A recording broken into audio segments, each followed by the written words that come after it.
On May 27, 1979, the sun rose over Houston, Texas, casting a familiar glow on the city.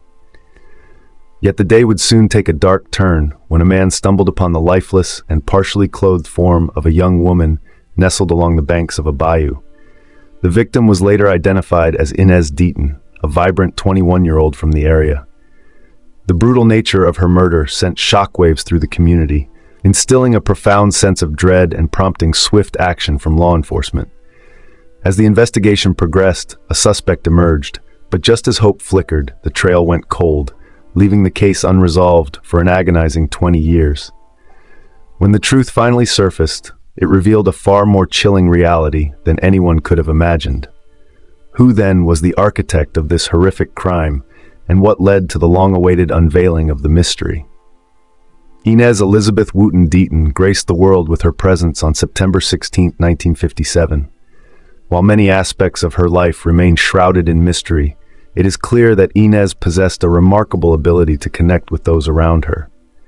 By 1979, she had seemingly crafted an idyllic family life in Harris County, Texas, where she enjoyed a loving marriage and the joy of a 2-year-old daughter. However, destiny had a tragic twist in store. On May 23, 1979, Inez ventured to a neighbor's home to make a phone call.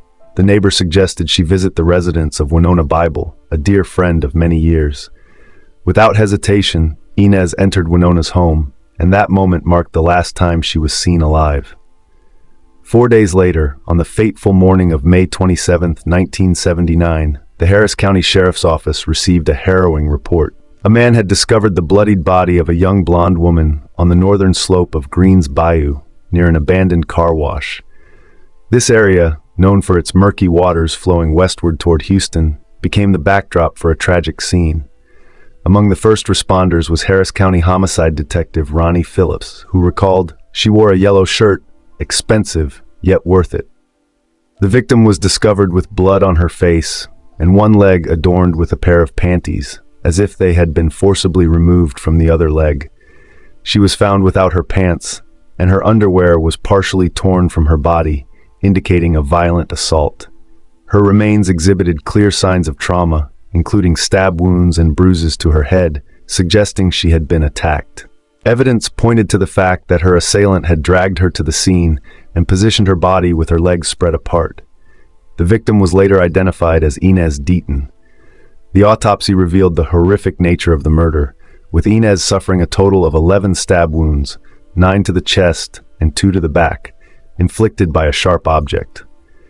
Despite their small size, these wounds were fatal, having penetrated her heart and lungs. Interestingly, the weapon used was not a conventional knife, but rather an ice pick. Although bodily fluids from an unidentified male were discovered on Inez's body, the limitations of contemporary DNA technology provided minimal evidence. Nonetheless, samples were preserved for potential future analysis. With limited leads, Detective Ronnie Phillips chose to initiate his investigation at the location where the incident began, Winona Bible's residence. On May 28, 1979, Winona received an unexpected call from the Sheriff's Department concerning Inez, leaving her completely unaware of her friend's fate. Despite her shock and distress, Winona willingly assisted the police, sharing details about the events leading up to Inez's murder. She disclosed that Inez was meant to visit her on the day of her death, but she had forgotten about the arrangement and spent the day with her family instead. The only individual present at the Bible home during that time was Winona's cousin, 27-year-old Danny Paul Bible. When interrogated by detectives, Danny asserted that Inez never arrived at the house. "He appeared calm and composed," Winona remarked. "He didn't seem troubled at all." Those who were closest to Danny held a contrasting viewpoint when they observed the police questioning him. They harbored a persistent doubt regarding his potential involvement in the murder. "I had a gut feeling that he was the one," one of them remarked. On May 30, 1979, Inez Deaton was laid to rest, with the entire Bible family present at her funeral, with the exception of Danny Bible. Notably, shortly after his interaction with law enforcement, Danny made a sudden exit from town.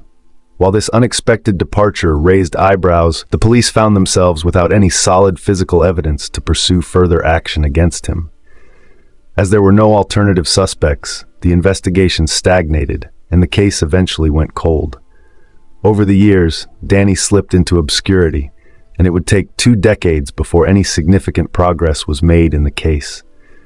On November 7, 1998, Detective Randy Walker of the West Baton Rouge Sheriff's Office responded to a report of an assault at a motel in West Baton Rouge Parish, Louisiana. The incident involved a woman named Tara Robinson, who was staying at the motel with her boyfriend. When the doorbell rang, Tara's boyfriend answered it and spoke briefly with a guest from a nearby room. After the visitor left, he stepped out as well, leaving Tara alone. Shortly thereafter, the doorbell rang again, and assuming it was her boyfriend, Tara opened the door to find the same guest from before. Before she could react, the man forced his way inside, grabbing and choking her. He then proceeded to remove her clothing, throw her onto the bed, and assault her. Throughout the incident, he issued repeated warnings. Tara attempted to resist, but the more noise she made, the more aggressive he became. "If you cooperate, I won't hurt you. If you keep yelling, you're going to make me do things I don't want to do." Despite his initial aggression, the assailant became increasingly frustrated when he faced challenges in maintaining control. Tara, sensing a fleeting opportunity, attempted to deceive her captor by claiming that her boyfriend would soon return and that he should leave. Infuriated by her ruse, he bound and gagged her, making an effort to stuff her into a duffel bag. In a moment of desperation, she managed to break free and call for assistance, prompting the intruder to flee the scene. Meanwhile, Detective Walker arrived at the room where the assailant had been staying, only to find the attacker's stepson engrossed in a solitary game of Nintendo. Eventually, the boy provided a photograph of his stepfather. We were able to obtain a picture immediately and present it to her, and she exclaimed, "That's him, that's him." The man was revealed to be Danny Bible, now 47, who was once again evading capture. However, this time, the detectives acted swiftly, and within days, he was apprehended in Florida and brought back to Louisiana for interrogation. While Walker felt confident that they had enough evidence to charge Bible with aggravated assault in Tara's case, an unsettling intuition lingered that this was not Bible's first encounter with the law. His reckless and desperate behavior during the attack suggested a more sinister history, leading Walker to suspect that there was far more beneath the surface. Unbeknownst to him, his instincts were about to be tragically validated. After leaving Danny with a pack of cigarettes, Walker returned the following morning, December 16, 1998, to find Danny prepared to divulge information. He swiftly confessed to the assault on Tara and began recounting the harrowing details of his life. According to him, his criminal journey commenced in 1979 with his first murder. He vividly remembered driving to the bayou's edge to dispose of her lifeless body, which would later be discovered. Following the murder of Inez, he fled to Montana and Wyoming. Over the next 20 years, Danny descended into a life marked by extreme violence, entangled in an abusive relationship where he regularly unleashed his wrath upon his partner. In a chilling episode, he brandished an axe and viciously assaulted her vehicle, while a 3-year-old child sat inside, all due to his disapproval of her hairstyle. On another occasion, Danny mercilessly pressed his knee against her ear, delivering a brutal blow to her face that necessitated stitches. He escalated his violent tendencies further by saturating her car with gasoline and igniting it in flames. After enduring years of relentless abuse, the woman finally found the strength to escape, unable to withstand the continuous barrage any longer. Yet Danny remained unfazed, continuing his destructive path without a moment's pause. Following the end of that tumultuous relationship, he moved to Montana, where he persisted in his criminal endeavors, engaging in aggravated kidnapping, theft, and assaults. Remarkably, he managed to elude the authorities. His already erratic behavior took a sinister turn upon his return to North Texas in 1983. Settling in Weatherford, Danny's unsettling actions soon began to disrupt the tranquility of the community. No one, not even Danny himself, could comprehend the depths of his malevolence. One fateful day in 1983, while driving through Palo Pinto County, just west of Fort Worth, he encountered Pamela Hudgens, the roommate of his sister-in-law, Tracy Powers. What began as an ordinary day spiraled into a nightmare as Danny launched a brutal attack on Pamela, ultimately taking her life. In a grotesque display of his depravity, he callously hung her lifeless form from a roadside fence before fleeing the scene. Yet Danny's insatiable thirst for violence was far from satisfied. On that same day, he arrived at Tracy's apartment where a fierce confrontation erupted. In a fit of rage, he violently seized and shoved Tracy, who was cradling her son Justin, causing them both to tumble down the stairs. Tragically, neither Tracy nor her child exhibited any signs of life after the fall. Following the murder, Danny retrieved an ice pick from the kitchen, though he later claimed to have no recollection of what he did with it. He confessed to placing the bodies of Tracy and her son into a container and discarding them along a roadside between Weatherford and Mineral Wells. Subsequently, he reverted to his old ways, fleeing to Montana. As news of the disappearances circulated and all 3 victims were reported missing, Danny returned to Montana without any intention of keeping a low profile. There, he continued his violent spree, repeatedly assaulting a young girl and abducting another woman. However, his freedom was short-lived, as the Palo Pinto County Police apprehended him in 1984. On August 3rd of that year, Danny Bible entered a guilty plea for the murder of Pam Hudkins and for robbery in connection with 2 separate offenses, receiving sentences of 20 and 25 years in prison, respectively. Notably, he was not charged with the murders of Tracy and her son due to a lack of evidence. Despite his convictions, Danny was paroled in 1992 after serving only a fraction of his sentence, a consequence of the prevalent parole practices for violent offenders in Texas, driven by strict prison population limits imposed by U.S. District Judge William Wayne. Tragically, the loopholes in the legal system allowed this predator to walk free, despite the evident danger he posed to society. After his release, he went on to assault 5 of his nieces repeatedly in the back of a converted bus in San Jacinto County, northeast of Houston. In 1996, he relocated to Louisiana, never staying in one place for long and taking on various odd jobs, which enabled him to remain under the radar while continuing his criminal exploits. Throughout his 2 years in Louisiana, he maintained his reign of terror, targeting vulnerable individuals whenever the opportunity arose. Without a hint of remorse, he resumed his life as if his atrocious actions bore no weight. At one point, Danny even established a family, complete with a wife, son, and daughter. His explosive temper and entanglement in nefarious activities ultimately alienated those around him, leaving him in solitude once more. The weight of his criminal existence proved too burdensome for the detectives. Following the conclusion of the interrogation in Louisiana, they promptly contacted their colleagues in Texas. By December 18, 1998, Texas detectives had secured Danny's confession regarding Inez's murder, a pivotal piece of evidence that would facilitate his long-overdue reckoning.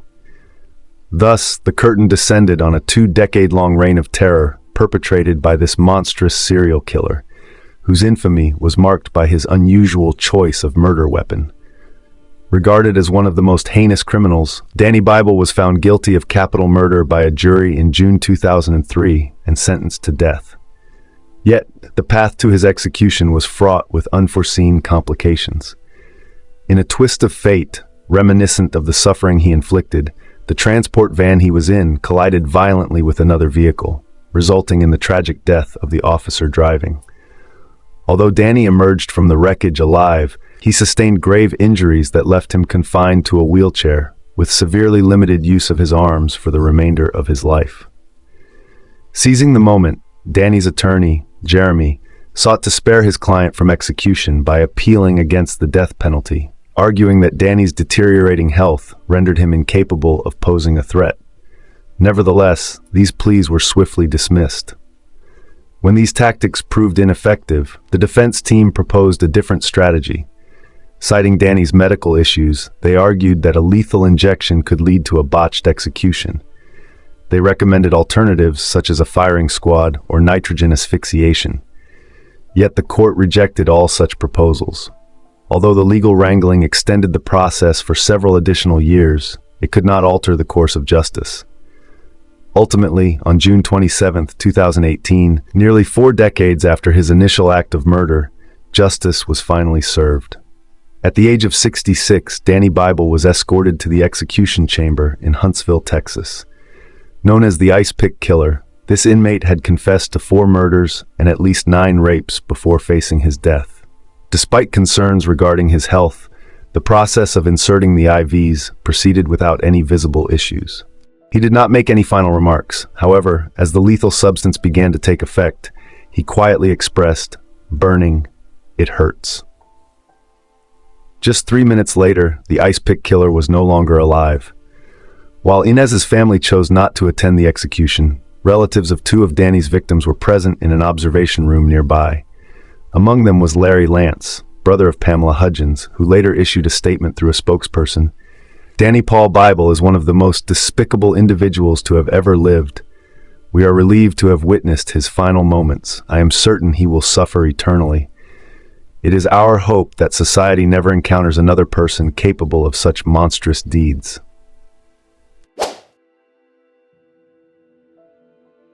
On August 28, 1980, a young mother was tragically murdered in her Sacramento, California apartment, leaving a chilling mark on the city's history. The crime scene, characterized by 13 brutal stab wounds and the haunting image of her 1-year-old son crawling amidst the chaos, became one of the most perplexing unsolved mysteries for over 40 years. Investigators encountered numerous obstacles in their quest to identify the assailant of Helen Terry, a dedicated 27-year-old mother residing in the Orangewood West Apartments on Wyndham Drive. Renowned for her unwavering commitment to her family, Helen tirelessly worked to ensure a bright future for her child. Central to her life at that time was a paternity dispute with Robert Terry, whom she believed to be the biological father of her son. Helen was pursuing child support from Robert, striving for financial security for her little one. On that fateful day, a neighbor observed a distressing scene outside Helen's door, witnessing a man forcefully banging on it, followed by unsettling sounds of turmoil from within. The walls reverberated with shuffling noises and piercing screams, painting a grim picture of the violence unfolding inside. Paralyzed by fear for her own safety, the neighbor could not intervene or summon help, lacking a phone. Shortly thereafter, another resident reported water leaking from the ceiling into their apartment. When the apartment manager entered Helen's unit to investigate, he was met with a horrifying sight. Helen had been savagely stabbed 13 times, left lifeless on the bathroom floor. The source of the leak was a running faucet, further complicating the already chaotic scene. Tragically, her 1-year-old son was discovered alone, navigating through the remnants of the brutal attack. The authorities were swiftly summoned to the location, and investigators promptly commenced their meticulous examination of the events that had unfolded. Bloodstains marred the apartment, and furniture lay in disarray, suggesting a fierce confrontation had occurred. It was evident that Helen had valiantly resisted her assailant before ultimately succumbing to her grievous wounds. Despite the myriad clues left in the wake of the chaos, including the disordered state of the residence and the substantial blood evidence, pinpointing a suspect proved to be an arduous endeavor. The Sacramento police initiated a thorough investigation into Helen's tragic demise. They meticulously sifted through the evidence, engaged with local residents, and pursued every conceivable lead in their quest to apprehend the perpetrator. A reward of $2,500 was announced to incentivize anyone with pertinent information to step forward. Yet, despite the relentless efforts of law enforcement and the community's fervent yearning for justice, no suspect emerged, and the case gradually faded into obscurity. In 2016, a glimmer of hope emerged when an investigator from the Cold Case Unit opted to revisit the evidence. With advancements in DNA technology, the team was able to reanalyze the physical evidence gathered from the crime scene, seeking new leads. As the Cold Case team delved into the old evidence, a significant breakthrough materialized. DNA recovered from the scene pointed to a name that resonated: Robert Terry, the individual with whom Helen had been entangled in a paternity and child support dispute at the time of her untimely death. This revelation immediately aroused suspicion, as Robert had been a notable presence in Helen's life during a particularly tumultuous chapter. Yet he had never faced formal charges or been identified as a suspect in the years following her murder. Despite the compelling DNA evidence linking Robert to the crime scene, detectives encountered formidable obstacles. They required more than a mere DNA match to construct a robust case against him. Investigators found themselves navigating a complex landscape, acutely aware that while the DNA evidence offered a promising lead, it fell short of conclusively linking Robert to the crime scene at the time of the incident. The timeline remained riddled with uncertainties, and the lack of corroborative evidence hindered any potential charges against him. However, in 2024, a significant breakthrough occurred in Helen's case when the Sacramento County District Attorney's Office Cold Case Science and Technology Unit took the reins of this long-standing investigation.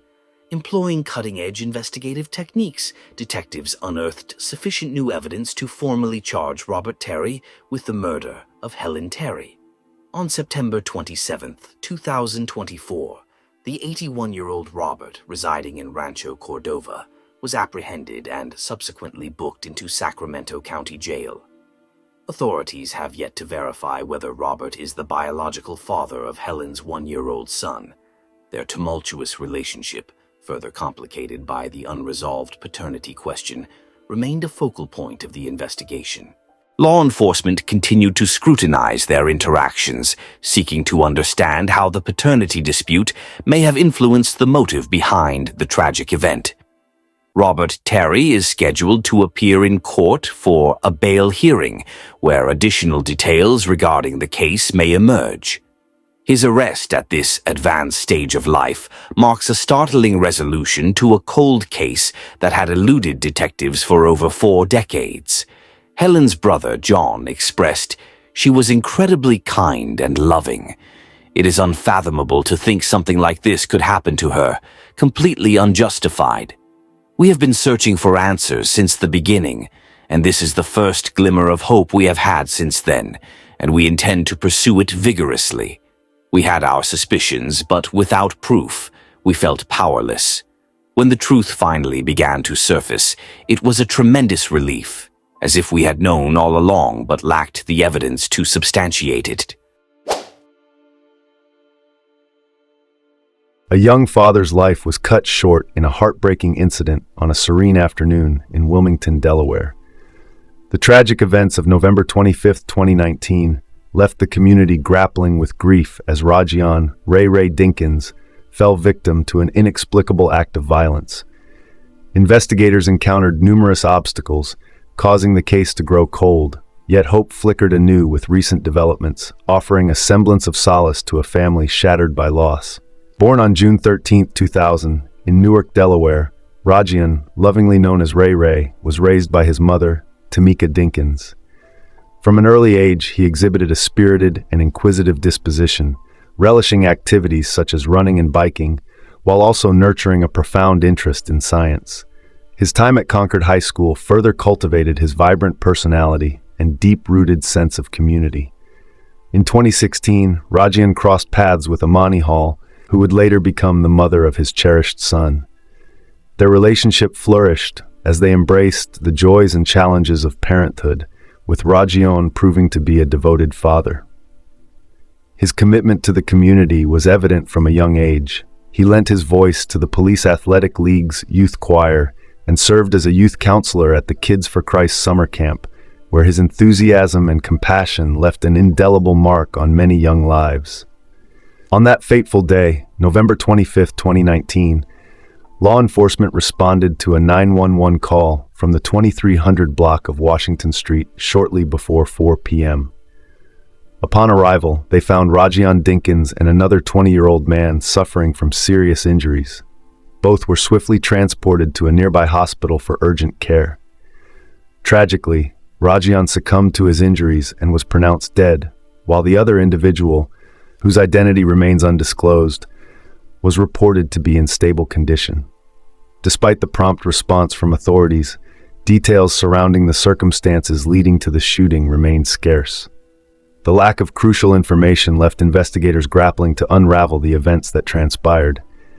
As hours morphed into days, the case appeared to grow increasingly stagnant, with no substantial leads or witnesses stepping forward to aid in the inquiry. As time elapsed, the case gradually slipped from the public's consciousness, joining the unfortunate collection of cold cases that lingered in the community's memory. Although the investigation remained open, the trail had grown frigid, leaving behind unanswered questions regarding the individual responsible for the heartbreaking loss of Rajion.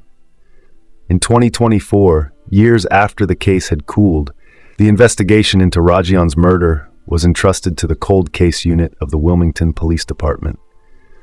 With a renewed sense of purpose and resolve, detectives embarked on a meticulous re-examination of evidence, re-interviewing witnesses, and pursuing any emerging leads. Their diligence ultimately bore fruit when they identified two suspects, 21-year-old Akeem Henry and 19-year-old Romer Black. On September 23, 2024, a grand jury in Newcastle County indicted both individuals in connection with Rajion's murder. Following the indictment, Henry and Black were promptly apprehended. In the ensuing days, authorities maintained a discreet silence regarding the specific evidence that had led to the identification of Henry and Black as suspects in this long-standing case. Nevertheless, their arrests represented a pivotal breakthrough, rekindling hope for Rajion's family, who had been yearning for justice for nearly 5 years.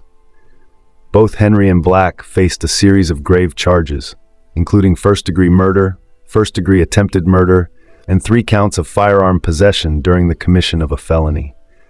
Additionally, they were charged with first-degree reckless endangerment, conspiracy, second-degree conspiracy, and illegal gang involvement. Henry, in particular, faced an extra charge of possession of a firearm by a prohibited person, complicating his legal predicament further. Following their arrests, both Henry and Black were remanded to the Howard R. Young Correctional Institution. The bail for each individual was established at an impressive sum exceeding $1.75 million, underscoring the gravity of the allegations they confronted. What was once a dormant case has now gained momentum, igniting a glimmer of hope that the judicial process will bring closure to a family that has suffered through years of sorrow and ambiguity. This resolution not only seeks to honor a profound loss, but also highlights the indispensable contributions of committed law enforcement and community solidarity in tackling the complexities of cold cases and the relentless pursuit of justice.